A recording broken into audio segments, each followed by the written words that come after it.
Assalamualaikum warahmatullahi wabarakatuh. Kami dari kelompok 9 akan mempresentasikan topik 5 yaitu mengenai sublimasi.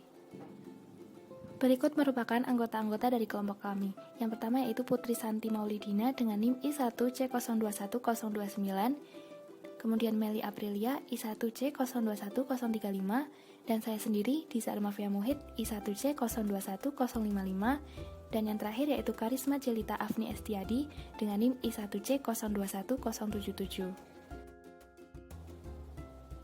Baik, bagian pertama yang akan kita bahas adalah pengertian sublimasi.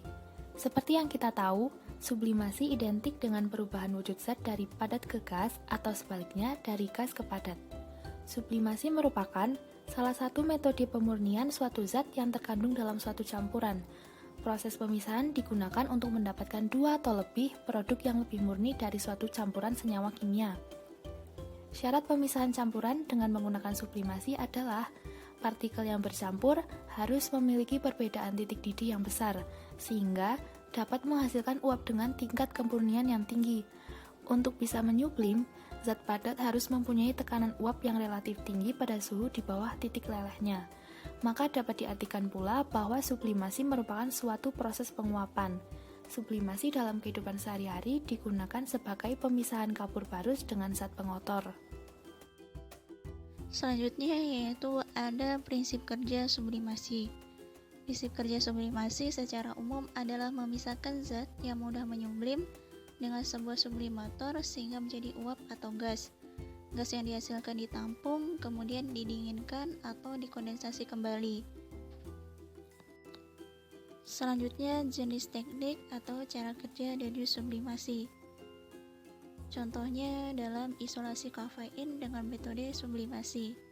Metode sublimasi dilakukan untuk memisahkan senyawa kafein dari pengotor sehingga diperoleh isolat kafein yang lebih murni.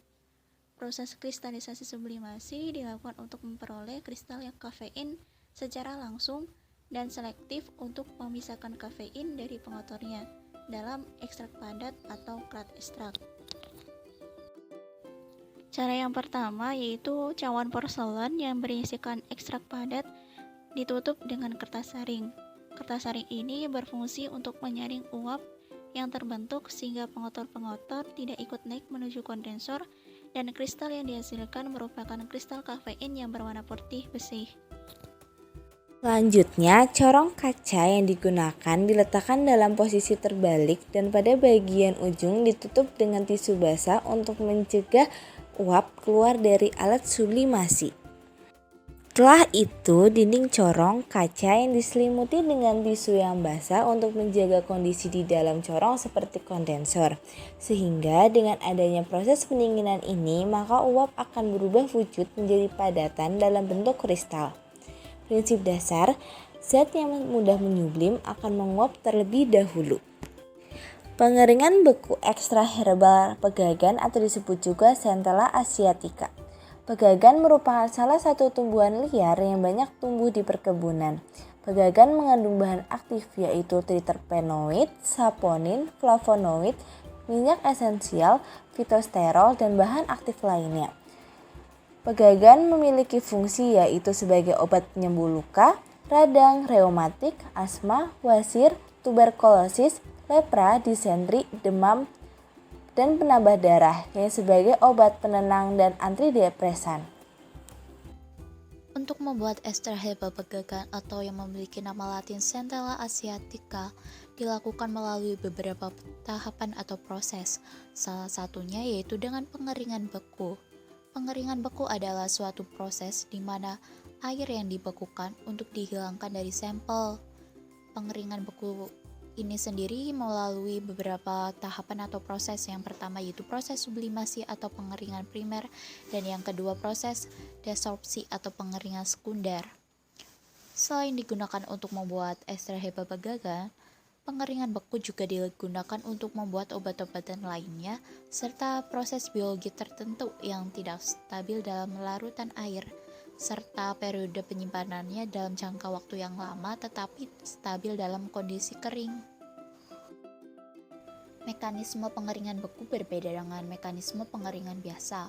Untuk pengeringan biasa dilakukan pada suhu tinggi atau panas, sehingga bagian pangan yang kering akan terjadi perubahan kimia yang menyebabkan terbentuknya kerak di permukaan.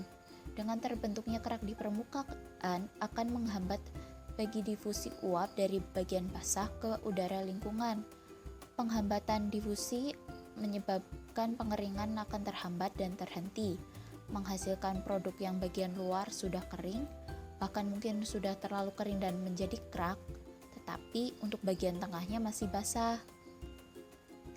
Sedangkan proses pengeringan beku terjadi melalui mekanisme sublimasi yang terjadi pada suhu dingin.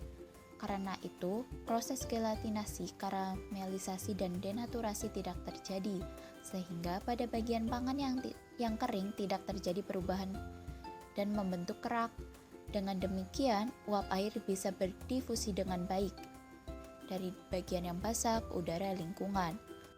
Ekstraksi pada herba pegagan atau Centella asiatica yang pertama dilakukan yaitu pembuatan serbuk dengan melakukan pengayakan ukuran mesnya 80.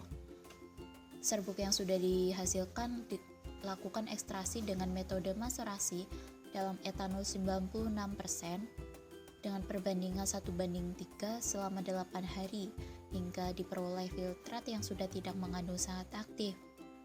Hasil maserasi lalu dipekatkan dengan rotary evaporator. Setelah itu dilakukan pengeringan beku untuk menghasilkan kadar air dari ekstrak.